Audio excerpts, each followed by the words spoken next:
Hello everyone and welcome to Speaker Series, our monthly webinar about bigger picture issues and what they might mean for financial advisors. Thanks so much for joining us. I'm Adam Saville, Intermediary Editor for Vitality, and today, as part of Mental Health Awareness Week, we've got a really special session lined up. However, before I introduce today's guest, Simon Thomas, I'd like to take this opportunity to tell you a bit about what we've got coming up for the next Speaker Series. To close our spring-summer program, the focus will be a topic that affects all of us.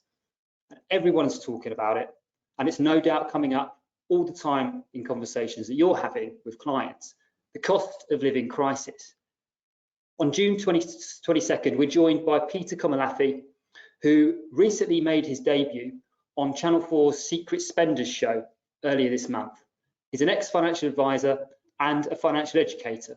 And we're going to be talking about how financial advisors can deliver value in the current climate and how they can help clients navigate the economic situation that we're all faced by in the UK today. So certainly not one to miss. If you haven't registered already, please keep an eye out for email updates or sign up via the Vitality Advisor website to book your place. So now, on to today's session. Some of you will no doubt already know the story of how TV presenter Simon Thomas, a prominent face on Sky Sports at the time, suddenly and tragically lost his first wife Gemma to acute myeloid leukemia about 4.5 years ago, and how a life insurance claim and the financial advice that he received from Cavendish Ware's Roy McLaughlin, someone that no doubt many of you will know, gave him the headspace that he needed to take time out to look after his 8-year-old son, Ethan. Simon shared his story at the Cover Summit in 2019, and there's a video interview, which I'd recommend you check it out if you haven't done so already, involving Simon, Roy and myself on the Cover YouTube. But today, we've got Simon here with us. Since losing his wife, he's written a book, Love Interrupted, and hosted a podcast series, Life Interrupted, in which he talks about dealing with traumatic grief and the mental health struggles associated with losing someone very close to us. So I'm absolutely delighted to have you with us today, Simon. How are you doing? Very good, thanks, Adam. How are you? Really, really good, really good. So yeah, as I said, you've really very much kind of turned your attention to the topic of mental health, which is great to have you here with us today to explore this issue, given it's Mental Health Awareness Week. I've given a bit of background to your story, but would you please maybe take the first part of the session to give us, for those of us that haven't seen the video on Cover or at the Cover Summit in 2019, or any of us have not checked out your podcast or read your book, how about we sort of start from the beginning, and you could please tell us what happened, what your experience was, and kind of how you've come to where you are today. Sure. So for those of you who don't know, and I'm sure there'll be plenty, I'd spent most of my working life when we arrived in the autumn of 2017 as a broadcaster. I had 6 very memorable years as a Blue Peter presenter, and then my next ambition was to be a sports presenter. So I joined Sky Sports in 2005, and over the next 11 years worked my way up from Sky Sports News, which I have gone back to in the last couple of weeks, doing a bit of freelancing, to doing the Football League. My ambition always was to eventually do the Premier League, which I got in the season of 2015-16. So this long journey culminated in finally getting to do Premier League football, which was just amazing. I did a season, and then we got to the season of 2017-18. And by this point, I'd been married just over 12 years. So my first wife was called Gemma, and we had an 8-year-old boy called Ethan. We'd been through some real battles in terms of fertility, which is kind of a separate issue, but it was big in terms of our life and in terms of some initial mental health struggles I'd had a few years prior to 2017. We wanted a brother or sister for Ethan, but very sadly weren't able to do so. Did IVF twice, went through the pain of miscarriage. So we'd had some sadness and loss in life already, but nothing compared to what was going to come next. And I started the 2017-18 season, so we're talking late summer of 2017, in a really, really good place. We kind of found peace with what had happened in terms of not being able to have a brother or sister for Ethan. And life, Adam, was pretty good, actually. I was thoroughly enjoying life on the Premier League, happy where we were as a family, huge joy in just seeing Ethan growing up. And yeah, life was really, really good. And then it all suddenly began to change. And I began to suffer some really bad mental health problems in sort of autumn of 2017. So around the end of September, suddenly began to experience real anxiety around working. Every time I thought about work, tried to work, get that horrible, which some of you watching may have experienced, if you've had anxiety, that kind of knotted feeling in the stomach, and just a feeling of dread around everything I'd worked, every time I tried to work. And it was just totally unexpected, totally out of the blue, and it led to then hitting depression again, not wanting to be around people. I managed to carry on working, but then I started getting very, very bad panic attacks. And this was all happening in kind of late October of 2017. And in the end, a conversation between Gemma and my boss at work, and then me, it was decided to take me off doing live games for a while, and just to get myself better. And then in amongst everything that was happening with me, my wife Gemma began to complain of headaches, and she started to get quite pronounced fatigue. So this is November of 2017, and we felt at the time that probably what she was feeling was a response, a physical reaction to what she was seeing happening to me. Because for anyone who has a partner, or you've seen a friend or a family member going through really big mental health problems and seeing them coming away from work, it's incredibly stressful, because it's unnerving. And we felt she'd been really unnerved about seeing me coming off work for the very first time in mental health problems. So we felt a lot of it would be stress. But as November continued, the headaches got far more frequent, they'd last a lot longer. And so we went to the doctors, and actually the doctor agreed with us that it probably was stress related. And then we got into the penultimate week in November, and this fatigue, these headaches had got a whole lot worse. And we had another trip to the doctors, and again, he didn't pick up on there being anything particularly serious happening with her. And then we reached what turned out to be her final weekend, where she's not getting out of bed, she can barely move. And we went back to the doctors on the Monday, and again, he didn't pick up on anything that was particularly serious, just said rest. If it doesn't get better in the next few days, we'll send you for a blood test. But by that evening, we'd realized that she was in a really bad place, so took her into the accident and emergency ward in Reading, where we were living at the time. And the very small hours of that Tuesday morning, they said that your wife has a blood cancer of some sort. We don't know what it is. One of those kind of chilling, life-changing moments where everything feels like it's crashing in. And later that Tuesday, we were then taken in an ambulance from Reading, where we were, to a specialist haematology hospital in Oxford called the Churchill Hospital. And later that afternoon, she was diagnosed with what is thankfully a rare, but it's a very aggressive form of blood cancer called acute myeloid leukemia. It affects around about 3,000 in the UK every single year. Since all this happened, I've become a president of Blood Cancer UK, so I've learned a whole lot more about this particular blood cancer. We've got a fund set up in Gemma's name to raise money and awareness, because at the moment, the survival rate for most patients who develop acute myeloid leukemia is only 15% beyond 5 years. So the survival rate is tiny. And sadly, the help had come too late, the damage had been done. And by Friday morning of that week, so diagnosed on the Tuesday, by the Friday, I'm sitting down in the consultant, the specialist's office, the room of doom, as I came to refer to it as. And I'm being told, because she'd fallen unconscious that night, that she has only hours left to live. And by 5:45 on that Friday in November of 2017, the age of only 40, we'd celebrated her 40th birthday just a few months before, and she was full of life and health and vibrance, and she was gone. And so myself and Ethan, I think you've got a few photos, just to put into context who she was, and our family were plunged into this awful, fear-filled place that is called grief, which I'm sure some of the people watching on will know about, will have lost people maybe very recently or in the last few years, and will know what grief feels like. It's one of the most unnerving experiences you can go through. Suddenly everything that felt as certain as it can do in life has suddenly effectively been dismantled, and you are just faced with a myriad of emotions. You're in huge amounts of pain over loss. You're in denial that what's happened has really happened.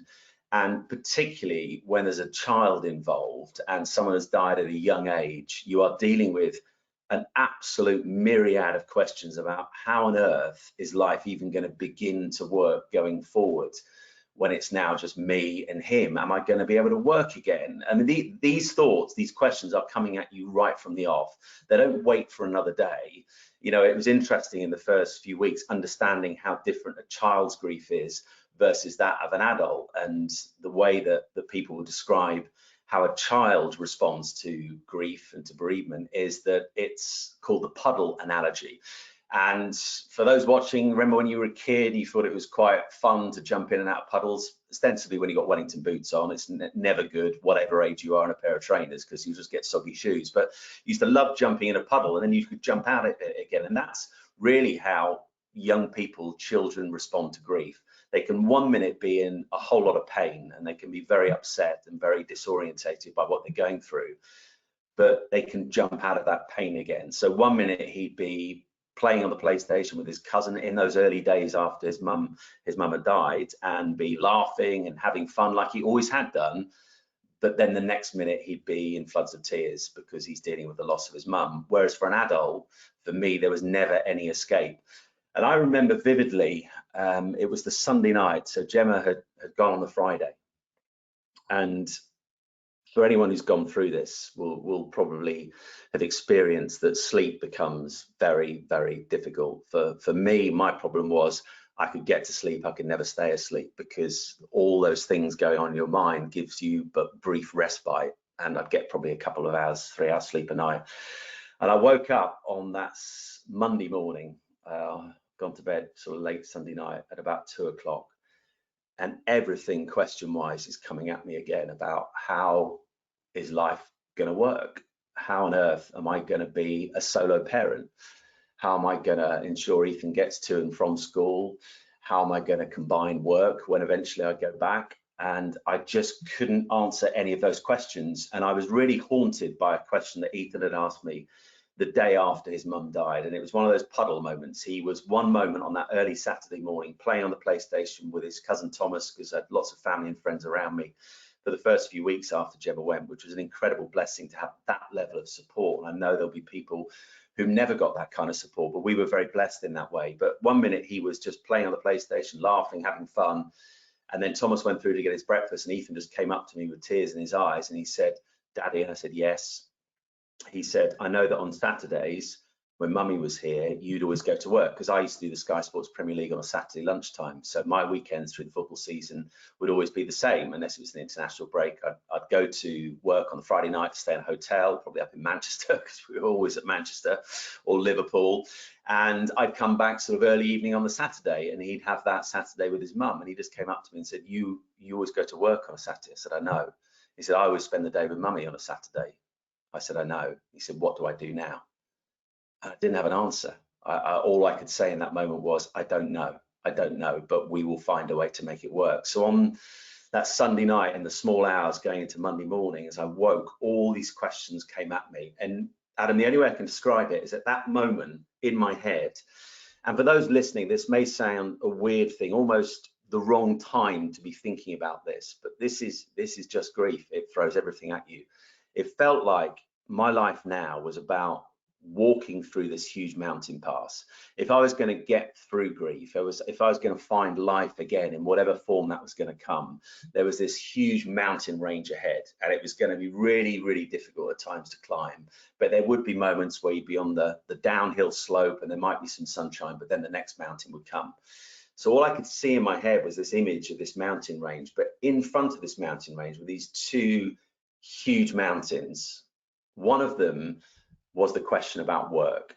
It was the question about, can you go back to work? How are you going to balance that with Ethan? And if you don't go to work, how are you going to work financially? How's this going to work for the family financially? How are you and Ethan going to survive financially? Because the other big mountain was the house. You know, we hadn't overstretched ourselves, but because my work was fairly stable, and I was being paid a good amount of money at Sky, we'd, you know, bought a really lovely house, but there was a huge mortgage still to pay on it. And I'm just, that night, I just going over and over in my head, what do I do? What do I do? I'm in no place at the moment to go back to work. I can't ever imagine working in the way that I worked before. How is this going to operate with Ethan? Who's going to look after him? And if I can't go back, what the hell happens to the house? We're going to have to downsize. We're going to have to move elsewhere. It was all coming at me that night. I remember just thinking, I can't deal with this lying in bed. So I got up, I went down to my office, and I've always been very good over the years, less good now, but I was always very, very good at filing stuff. And I knew in my head that I had life insurance for myself because I was freelance at Sky. Although I'd get a yearly contract, we were taken on a freelance basis. So, you know, no health cover, no pension, none of those things. You had to do that yourself. And you mentioned Roy McLaughlin, my financial advisor, he'd set all that up for me years ago. So I knew I had life insurance for myself, but I wasn't so sure I'd put it in place for Gemma. I had a feeling I had, but I didn't know. And I just remember feverishly at about 2:30 in the morning on that Monday, just going through every file. I could not find anything that said Gemma's name. I could find my name on it, so I knew that's in place, but I'm not the one who's gone. So at the moment, this policy is of no use at all. I remember my sister Becky coming in at about 3 o'clock going, what on earth are you doing? And I just explained, I said, I've got to find this, I've got to find this. And I couldn't find it. So in the end, I think at about 4 o'clock in the morning, I wrote this email to Roy because I knew he'd know. And I remember just saying this, I remember apologizing to him, saying this just sounds so crass and insensitive. Gemma's barely been gone 3 days and I'm already worrying about money. But these are all the things you will inevitably worry about when you go through bereavement. And actually, if you're going through mental health issues and heading towards a place where you may have to come off work, you're going to think through these kind of things. What does my company offer? Have I got the right things in place? These are understandable, legitimate questions to have. They're not insensitive, they're just called life. And I wrote in this email apologizing, oh, it sort of seems like the wrong time to say this, but I just need to know the answer to this question. And I said, I know I have life cover. Did Gemma? And bless him, Roy emailed back 7 o'clock the next morning.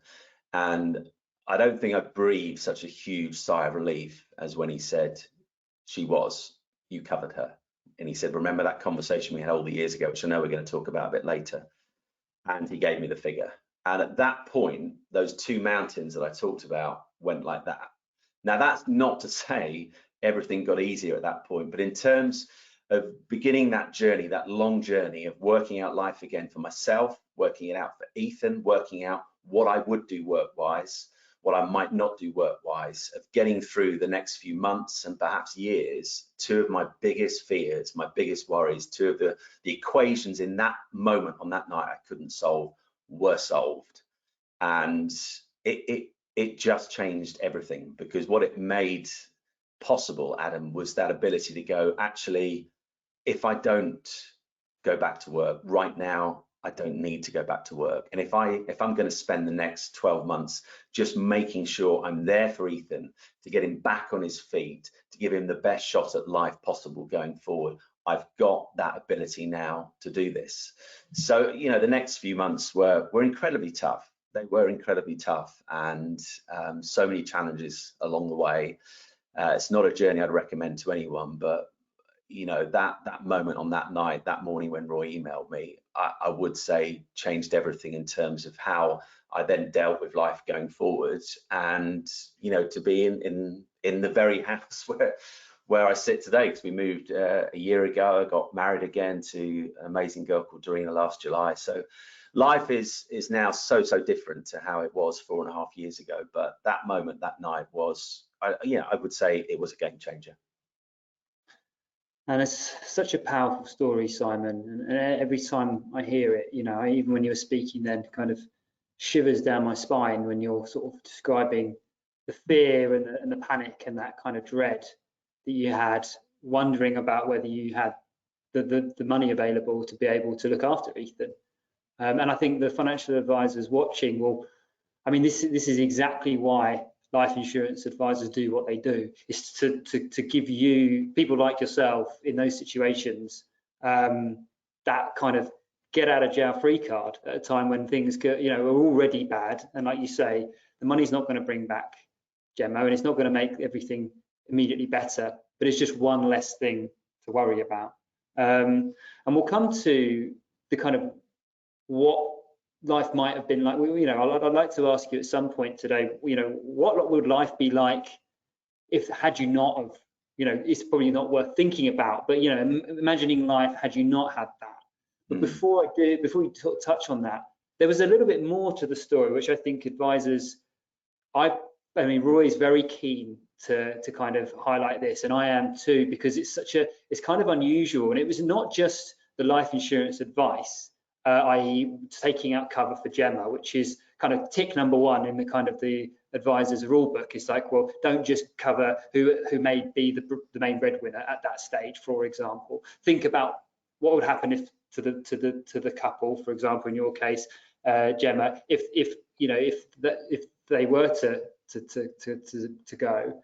But there was some advice after the claim itself as well, wasn't there? So what was your head like immediately after you received the money? Because I understand that you were, you needed to speak to Roy to almost kind of for a bit of planning, financial planning off the back of receiving even the payout. Yeah, and I think one of the great things about Roy in terms of being my financial advisor is that there's that human touch, which is I just think so important. When he first put the idea before myself and Gemma about getting both of us covered, and that had come out of a colleague of mine at Sky Sports called Ed Chamberlain, who now does the racing for ITV, had stomach cancer and had a policy in place that had changed over the years. You get that letter that comes once a year and your policy's gone up a little bit because it goes up with your age. But subtle things change. The devil's always in the detail, and his policy over time had changed. So when it came to him falling seriously ill, it didn't pay out in the way that he thought it would. So when he came back to work, thankfully, cancer-free, and still is to this day, thankfully, he said, go and make sure you sort these out. And Roy sat down with myself and Gemma. And I was, Adam, like that typical bloke. Well, because Gemma wasn't working, she given up to work to look after Ethan. We had the luxury, the blessing of being able to do that. It's not possible for everybody, but we were able to do that.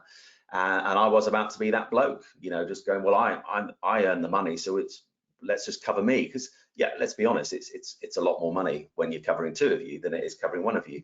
But there was that human touch, just talking it through, because these are never easy conversations, whether we're talking life insurance, whether we're talking wills. These are the kind of conversations we like to put off for another day, because let's be honest, we don't like to talk about our mortality. We don't like to engage with the fact that we're not going to be around one day. But every now and again, we need to do that. And Roy was just so good in that moment, and just gently just talking through why it might be a good idea to cover both of us. But in that immediate aftermath, even after that huge relief of knowing that she was covered, I was an absolute scattergun in terms of financially managing what is quite a large amount of money to suddenly arrive in your bank account.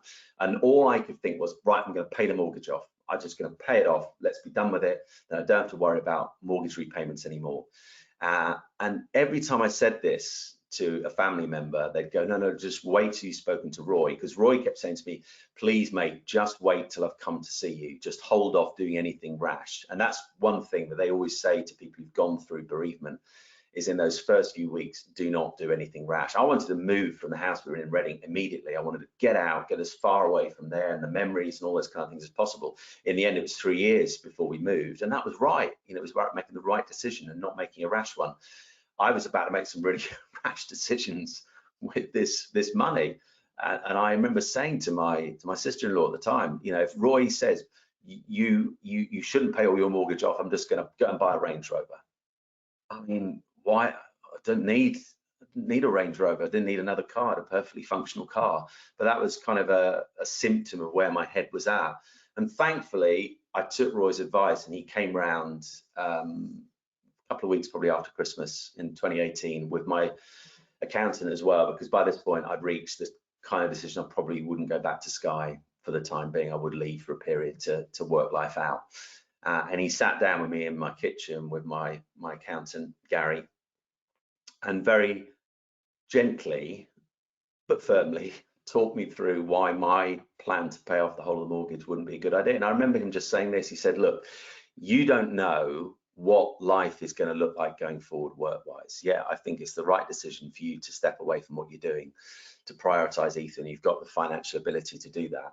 But he said, when you choose to return to work, and you will, and of course I have, he said, things may look very different. There may not be the role at Sky still available that you had before. You may find yourself in a situation where you're doing lots of freelance work and you're not being paid at the levels you were before. So he said, what I would do is I would pay a big chunk of your mortgage off, bring those repayments down, but keep a decent sum back for that rainy day fund.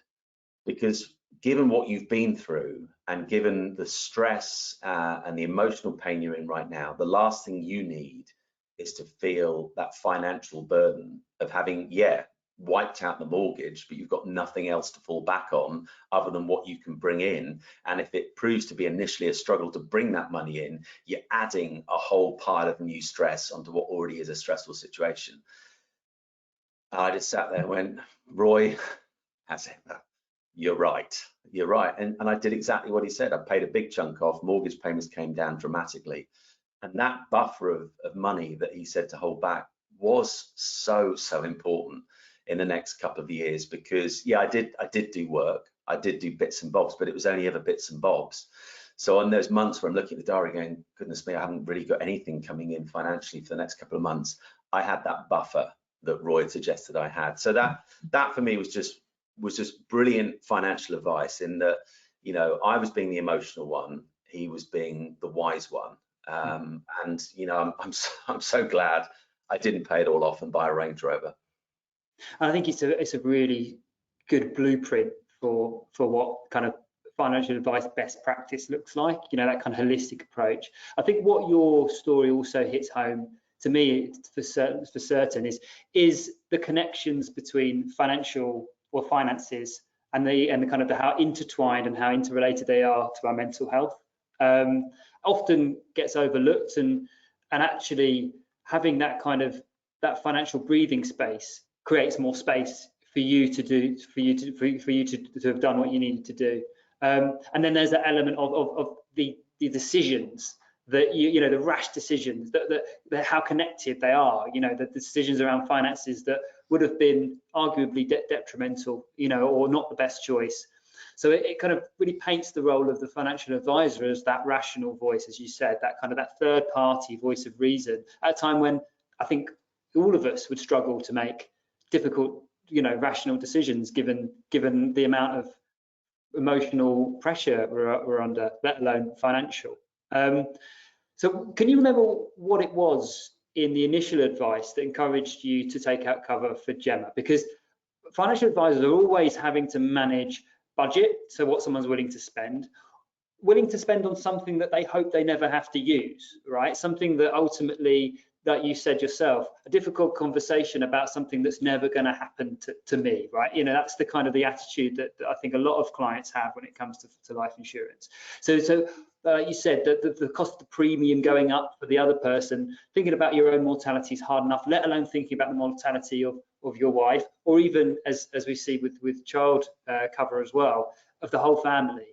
So can you remember what it was that, because I can imagine some advisors watching might be wondering, what was the kind of the thing that made you do it, if you can remember?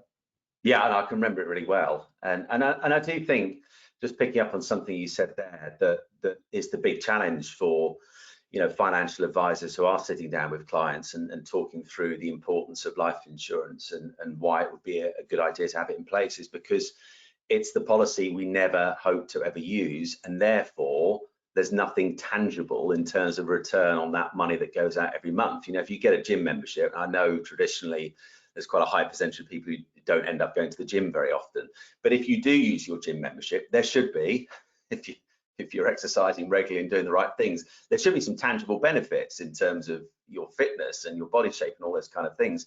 With life insurance, you're putting your money into a policy that you hope you never ever have to use, so there'll be no tangible comebacks on having it. You just see that money going out every month. And I remember Roy sitting down with us both in the kitchen in Balham in southwest London, where we were at the time, And I absolutely knew I had to cover me. You know, I wanted to make sure that if the unthinkable happened to me, Gemma and Ethan were going to be okay. You know, that's just a no-brainer for someone who's in a freelance industry where my company are going to pay out nothing. I don't want to leave my wife with a huge mortgage and a kid to bring up with no finances to do it, apart from what the government are offering, and Gemma having to go back to work. So absolutely no-brainer. But Roy presented two figures. So he said, well, there's the figure for your life insurance for yourself, and there is the figure if you want to have both of you on it. And I sort of looked at him and went, crikey, that's quite a big difference. And I was in that sort of wavering position, that bloke position I talked about earlier, thinking I'm the main breadwinner. So, you know, it's nothing against Gemma, but, you know, let's just not spend too much and I'll cover myself. And this is where I think Roy was so good, and where personal stories can be so powerful and important. And he sat there and he just said, I just want to tell you a story. And he told me the story of a guy who'd been in a very, very similar position to me. And he had been sat there in their house with his wife, and I think he had, I don't know, a couple of kids. And he was having the same conversation that myself and Gemma were having on that day. And he looked at the two figures and in the end decided financially it was just a bit too much of a stretch, although he could have afforded it, but a bit too much to insure both of them. His wife didn't work and insured only himself. And very sadly, I don't know how long it was, but it was quite a short time after that, 2 or 3 years later, his wife developed cancer and very sadly died. And Roy said it was one of the hardest phone calls he's ever had to receive, which is when the grief-stricken husband rings his financial advisor, Roy, up and said, like I did via email, is my wife covered? You just can't remember these things when grief hits. You know, your brain's like a suet pudding. It's just a mess. You can't remember stuff. And Roy had to tell him the news that she wasn't covered. And in that moment, as Roy told that story, I just said, put both of us on it. Put both of us on it. I couldn't remember that story on that night in 2017, but I remember vividly that moment just going, no, absolutely, I need to cover both of us, because yeah, I hope to God it never happens, but if it does, then yeah, I'll be glad I did it. But you never imagine it would. But my goodness me, as we talked about, the relief of responding to that story all those years before was huge. And there's always that kind of conversation between sort of price and value. And look, when a client looks at premium, they're gonna see cost ultimately.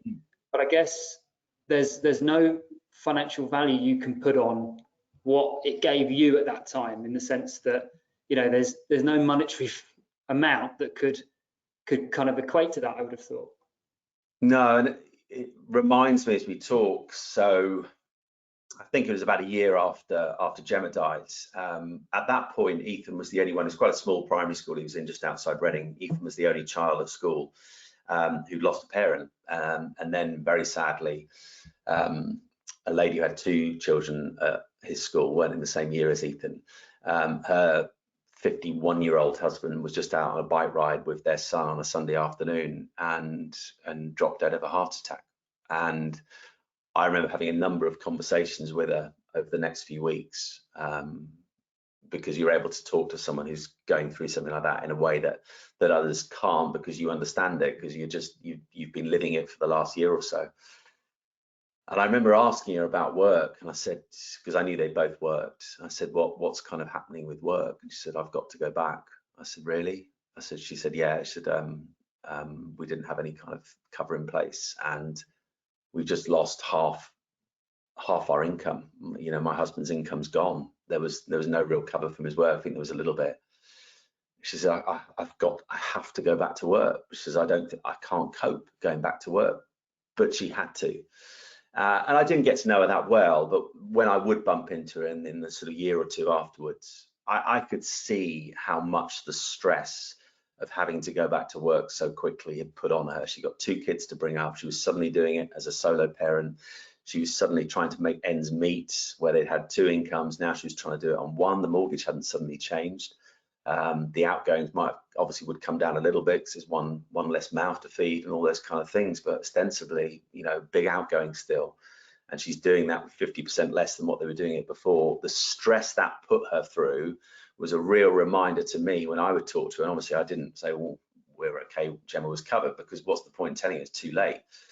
But I could see the impact of her not having got that cover in place. And it's a really strange one, this, because you are only going to see the benefits of having something like this if the unthinkable happens. But I've experienced the positive, but I've also seen the negative, and I'd say both are equally impactful, but in very different ways. One of the things that often gets overlooked in a kind of a relationship or partnership is the financial value of the carer as well. So just because they're not earning the money doesn't mean that there isn't a value.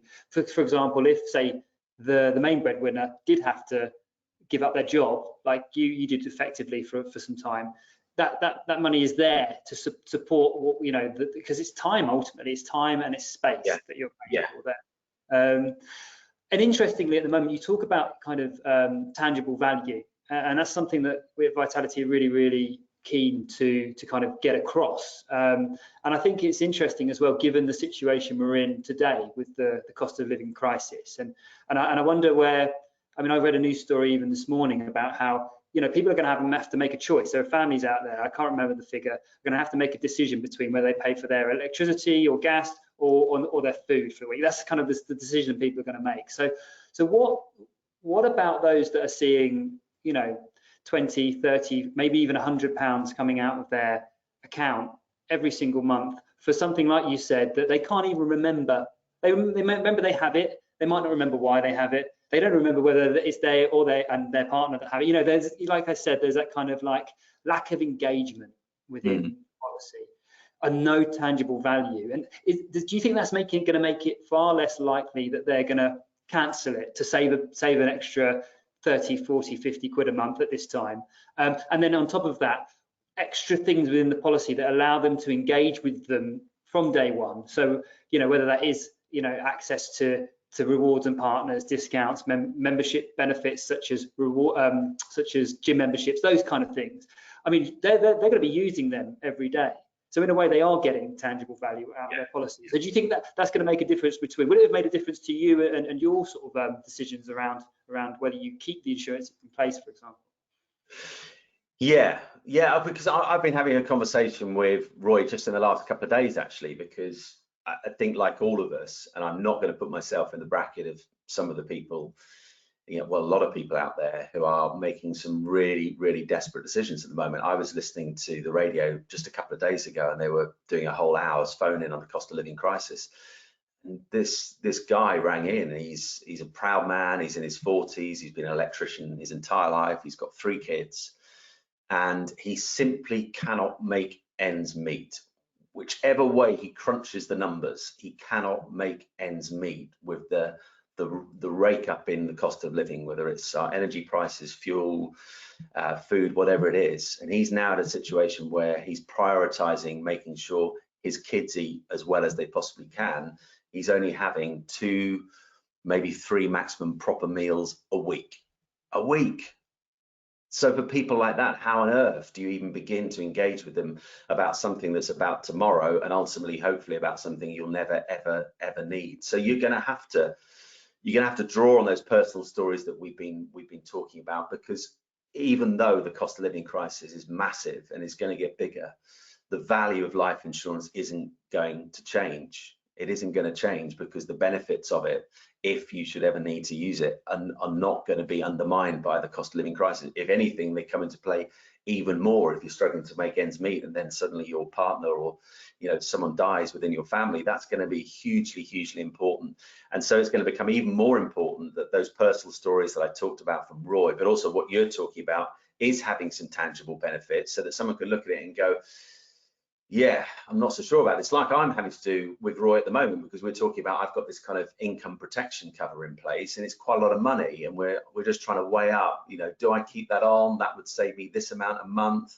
But then on the phone to him the other day, we were talking through the various scenarios of where it could be really useful. And because those mental health problems that I spoke about right at the start, you know, in terms of getting income protection back, were I to get rid of it for now to save some money, he said it may be really difficult to get the kind of cover you've got now at a price you've got it now, because, you know, your public, you know, speaking on mental health means it's fairly well known that you struggle mentally. So I'm having to think all that through. And you know, that would come up, you know, that would come up at underwriting stage, and having the cover in place, which is why, you know, there's always that drive to get the cover in place as young as possible, as early as possible, just so that you get it at that price that makes it more financially viable. And it's interesting as well when you were sort of describing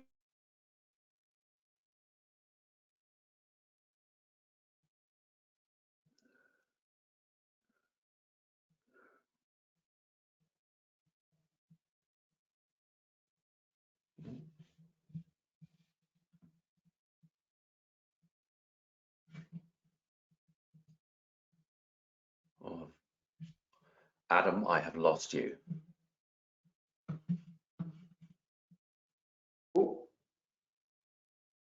Can you hear me okay? You're back. Sorry, you froze a moment. So I was just talking about how the need for financial resilience now is more important than ever, and I think your point about personal stories is a vital one as well. Using stories like yours, you know, this is why I think it's so important that advisors do hear your story, so they can use it with their clients to hit home some of the things that you've shared. But let's turn to mental health, and I'll pause for 1 second as well, and say to our viewers, please do ask your questions. We've got about 20 minutes left. Please get your comments in if you like. If you've got any tips for other advisors, any questions for Simon, we'll have 10 minutes at the end to ask those. But you mentioned, we talked a lot about mental health today, and I also think what sometimes gets forgotten in your story is that you shared quite openly about how you were struggling mentally even before you faced the traumatic grief that you experienced. So how important is it that people that people preserve their mental health in a way that can help them should tragedy strike? Because, for example, it sounds like you were going through a bit of a burnout situation with work and stress at work, and we talk a lot about burnout as an industry, and actually it's easy, it's very easy. I mean, I've encountered it myself as well, you know, in another way. It's very easy to kind of almost just carry on as if, you know, with gritted teeth and just get through it. But like your story proves, Simon, that we don't know what's coming around the corner. Anything, you know, something could happen at any minute. So what, you know, you're now very outspoken about mental health, not just about grief, but I've seen you on, I think it was on This Morning, you did a feature on the benefits of nature within mental health. I've seen you do a lot of kind of just, you know, you want to get the message out there, which I think is really why you're a real example in the mental health world. So yeah, what about the importance of prevention, keeping ourselves happy and healthy? Well, you know, how has it changed your outlook? How has this experience changed your outlook on how we all have mental health, and we all need to maybe do something just to look after it, just in case something unthinkable does happen? It's a great question. I didn't understand for quite a while what that period prior to Gemma dying was all about. I didn't understand where it had come from, because the first time I had depression, its roots were in the failed IVF, and anybody who's been down that route before will know if it doesn't work, it can leave you mentally in a really bad place, and it certainly did with me. So there was kind of a logic to that depression, whereas what I experienced in the autumn of 2017, for quite some time, I couldn't really put my finger on why, when I was doing a job that I loved so much, I'd ended up in a situation where I was getting so much anxiety and panic attacks ahead of going live on Premier League games. But it's only really probably been the last couple of years that I really began to understand it. So having gone through that, it's given me a greater understanding of how different things in our lives can impact us and mentally. And where I think that emanated from was simply this: with doing the Premier League on Sky, and just for context here, I'm not suggesting it's an important job. It really isn't. You're covering football. It's a great job to do. It's a lot of fun. But it did come with a lot of pressure. I'd done the Football League at Sky for years, but when you went up to do the Premier League, the scrutiny on you, both from the bosses at Sky, it's the great still at Sky, subscriber driver. The Premier League is their biggest product in terms of getting people to subscribe to Sky TV. But also the scrutiny from the football public was way, way bigger than anything I'd ever experienced before. I remember after my first ever Premier League game, for any of you on Twitter, you know, I have a column where at the bottom there'll be a little red mark on mentions of me. And after a Football League game, you might get 2 or 3. I remember after my first ever Premier League game, there was like 102 comments. And I was like, oh my goodness me, this is a different ball game. You know, the Premier League is talked about ad nauseum. So it came with this pressure that I don't think in that first season, Adam, I really recognized. But I think every time I did it, even though I enjoyed it, there was a stress. I definitely suffered from a lot of imposter syndrome. I think when you're working alongside people who had, you know, achieved some of the highest honors in the game, you're sat next to, you know, someone like Gary Neville, who's a force of nature, aside from the fact that he's a multiple Premier League winner, he's a Champions League winner, you know, he's played for England. You're with other people like Jamie Carragher, who didn't win the Premier League, but he won other things. You know, these are people who've achieved the very highest things in life, in sport, and you feel just a fraud. Like, well, I shouldn't be working these, and I don't think I dealt with that particularly well in that first season. And so my understanding as time went on after 2017 was that really there was a stress and a pressure that went with every time I went on air. And I think over time it was like your mind being a glass. There's not much water left in this glass, but I think over that season the glass began to fill, and because I didn't recognize the stress, I didn't recognize the pressure and deal with it, as we entered into that autumn of 2017, the glass kind of reached tipping point. And then, you know, if you keep filling this glass, it will overflow. And I think in my head, everything began to overflow. So I think what it's taught me is to be much more self-aware of what's going on. And, you know, just this morning, prior to speaking to you, I've just had my first 45 minutes with my old counsellor, who was my counsellor for the first 2.5 years after that whole episode in 2017, and enormously helpful. But for various reasons, I haven't needed to see him the last 2 years. There's just been 1 or 2 stressful things in my life in the recent couple of weeks, and nothing major. And I know not everybody can afford counselling because it can be quite expensive, but I just thought, you know, I just need a bit of a top up here, just need to work out a few things about why I'm feeling the way I am. So it's made me much more self-aware about seeing things that are going on. You know, when I went back to doing live football, which was last season for Amazon Prime, who just have a little period of games over Christmas.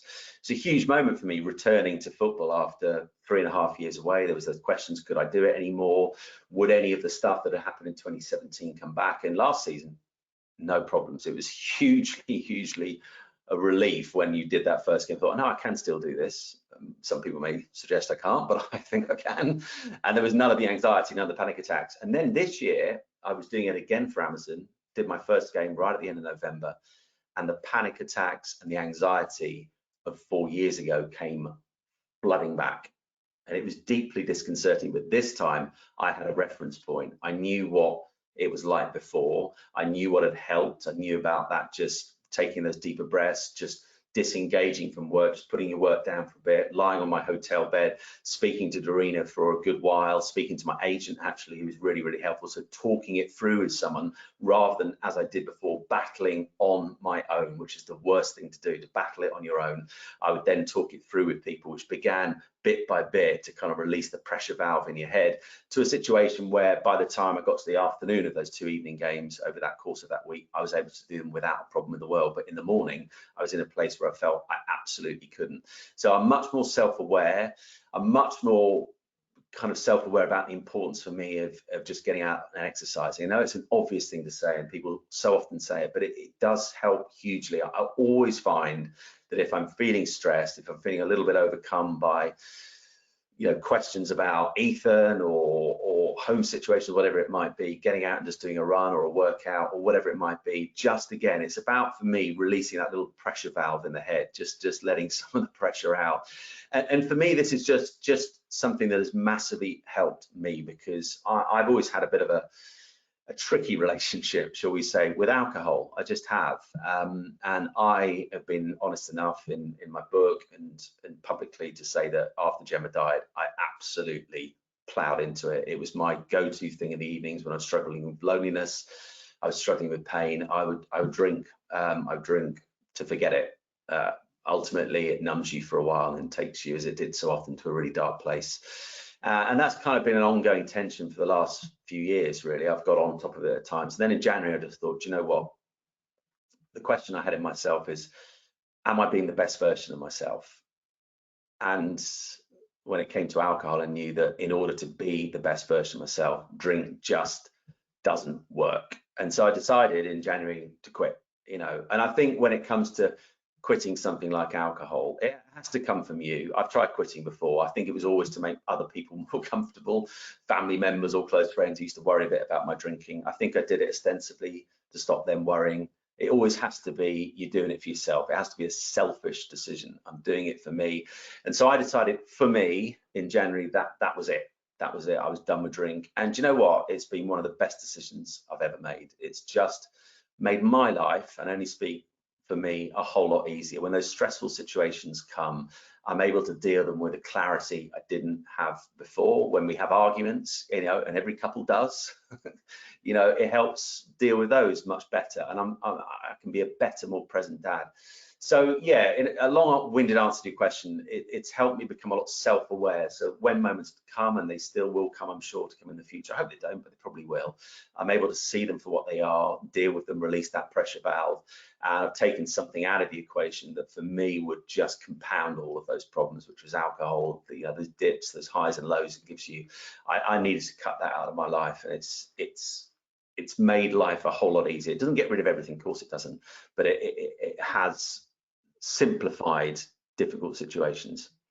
I really admire your honesty and bravery, because I mean, you're not the only one. I stopped drinking myself 4 years ago, off the back of a bereavement, off the back of my mum passing away, and it completely changed, like the first 6 months of it. And I think you're kind of in a similar sort of period.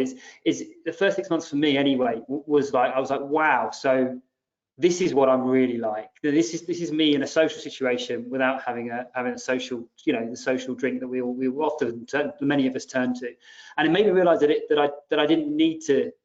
And I think you made a really interesting point about self-aware, and you said self-aware right at the beginning, and you kind of came back to it at the end, and I think the two are related, because I mean, I can only speak for myself, but when I lost my mum, for example, it totally changed my outlook on life. And then I became aware of my mental health. And then I became aware of things like the amount I was drinking, or the benefits of physical exercise, or the fact that if I meditate, if I replace drinking with meditation, for example, if I meditate in the morning rather than drinking at night, wow, my life's better. Fancy that. But it's what's so powerful about hearing your story, Simon, is that you're a public figure. You're someone who has gone out there and you've told your story. And there were so many different angles to your story, which is why I wanted to give this the full hour, because not only is it the power of life insurance that I think that all of the financial advisors on this webinar will be able to identify with and will want to bring to their clients, but it's also the importance of breaking down barriers around talking about mental health. And I wonder if 10 years ago, if you could have said to your employer, like Sky Sports, I'm struggling, right? And I wonder if I could have come out as publicly and said, you know, I've given up drinking because it wasn't right, it wasn't good for me. And actually, we've moved a long way, I think, in a short period of time over the last 5-10 years around mental health, especially. But the reason why I think we have, Simon, is because of people like yourselves, because of those trailblazers that come out and say, do you know what? And I'm reluctant to use the BS term on a webinar, but let's cut the crap, basically, and let's just start being human beings. You know, it's about being human beings, and human beings, guess what? We're imperfect. And actually we encounter struggles, we encounter obstacles, and in your case, some of those obstacles that we never want to have to encounter. Yeah. I've got a fantastic comment here I'd like to read out from Helen Colebrook. She said, "Hi Simon, amazing, harrowing story, which really does underline the specific needs for such policies. Nobody wants to imagine not being here or not having their loved one here. But what would you do if they were suddenly gone? And especially the follow through after such life events and advice received after. Thank you for giving such an honest account of your experience. And OTBC from a fellow Canary."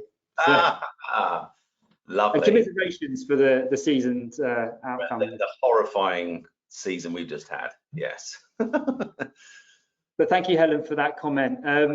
But I mean, it really is powerful, Simon, and thank you so much for sharing. And I can imagine that many of our viewers, Paul Thorne, what a fantastic, brutally honest hour. Thank you.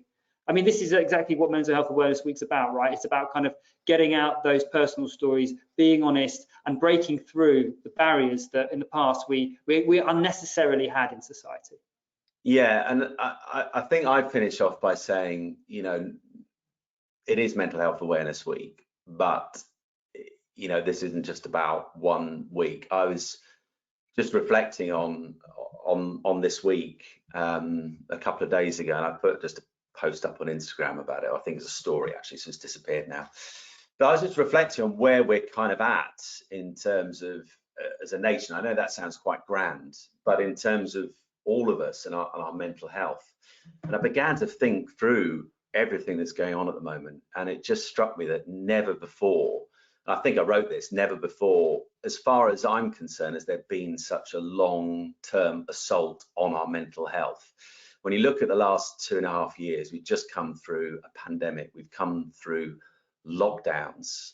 Many of us have experienced a loneliness that perhaps we've never experienced before. Some of you watching may have lost a loved one during lockdown. We lost our dad a couple of years ago. You know, really, really difficult to lose him during that period, not to COVID, but you know, to not be able to go and see him for the first few days. Thankfully we did, but to have that small funeral.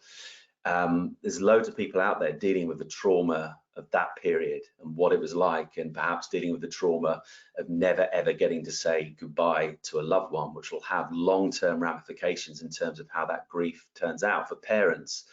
Perhaps dealing with the long-term impact of kids who are now mentally struggling because they've been through this really bizarre period where they didn't see friends for months on end. They were trying to homeschool, and that was all very stressful, with parents trying to juggle homeschooling with working themselves. You know, the mental health crisis amongst our young people is growing by the day, sadly. Eating disorders are up massively since the pandemic.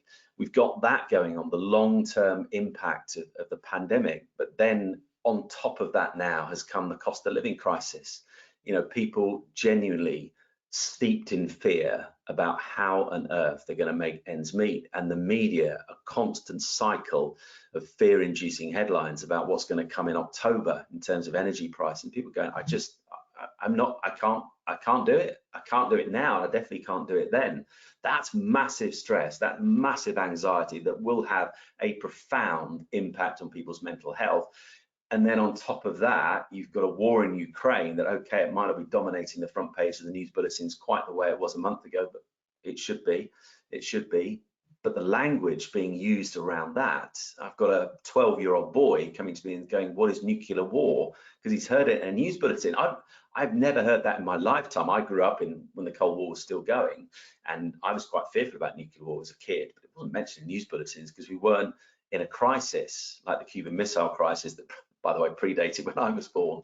But the language around the war in Ukraine, Third World War, nuclear war, phrases that are being used, or were certainly a month ago being used very regularly, that understandably ignites fear in lots and lots of people, even rational adults like you and me, that can do all kinds of things to us. So there are so many layers at the moment, Adam, in life generally for us as a nation that are going to have a huge impact on our mental health. So never before has it been more important to look after yourself, to deal with that. If you just find this news too much, it's not about becoming uninformed about what's happening. It's about going, actually, I need to manage that. I don't need a BBC or Sky News notification every hour telling me the cost of living crisis is getting worse. Switch it off. Take yourself away from the news for a couple of days, or just limit your intake of social media and what people are saying on there. Look after yourself. But the final thing I'd say is also look after each other. If there is that person in your office right now who this morning just thought they just don't seem right, you know, when you ask them how you doing, ask twice. Once we normally get the, yeah, I'm okay, thanks, not bad, the standard response, particularly from blokes, but always ask twice, because believe me, I think more than ever, there are more people struggling than ever. And the more we reach out and the more we have that human interaction, the better for all of us. I think what you've just said really hits home, that it's utterly understandable that some of us are going to struggle, given what we're facing. And actually the good news is, I guess, that now we're talking about it and we're much more, to your point, aware of it as a nation, as a society. And let's keep pushing forward. Let's keep smoothing the path so that we as a society, as a workplace, with our friends, can talk and share what's going on for us without fear that it's gonna not accepted, I think is the best way to put it. Yeah. Well, thank you, Simon. We're out of time. Thank you for your comment as well. I've got another one from Lucy Grattan. Just amazing to hear Simon's strength. Thank you for your honesty and courage. Best wishes, Lucy. So yeah, I think it's a great place to end. So thanks, Simon. But best wishes. Thanks to you. Thanks to you from Adrian Benjamin, and hopefully let's catch up at some time in the future and talk about, no doubt, so much more we can talk about. Absolutely, Adam. It's been a pleasure, and thanks everybody who's been watching. And yeah, have a nice day. God bless. Look after yourselves. Thanks, everyone. Thanks for joining us. Bye, Simon. Bye-bye.